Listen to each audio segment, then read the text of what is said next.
เฮามาเรียนภาษาจีนไปพร้อมกันเนาะในปึ้มเล่มนี้ปึ้มภาษาลาวจีนคำว่า把握你要把握住这次机会它来的不容易อยู่นี่เพิ่นแยกพินอินกับตัวจีนเพื่อบ่อยากให้เฮายึดติดกับพินอินเนาะเด้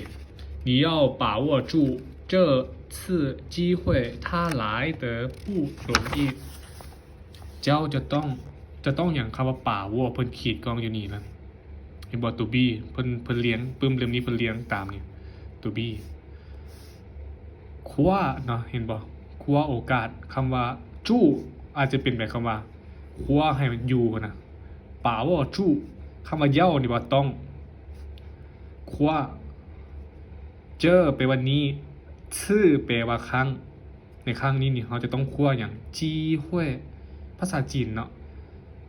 เปขั้นเปตามตัวเจ้าต้องคั่วนี่ครั้งเห็นบ่ภาษาจีนภาษานี่ครั้งโอกาสมันบ่คือกันกับภาษาลาวเลยการเรียงเขาจะต้องจื้อคำว่าเจอมาก่อนเจอชื่อครั้งนี้อย่างละจีห้วยถ้าตัวนี้มันบ่เป็นลาวผู้หญิงลาวผู้ชายมันเป็นมันเนาะกำลังสื่อถึงว่าโอกาสครั้งนี้นี่นะหมายถึงมันเนาะหลายแปลว่ามาเต๋อตัวนี้มันแปลว่าเป็นเท่าใดเนาะการกระทำนี่เป็นเท่าใด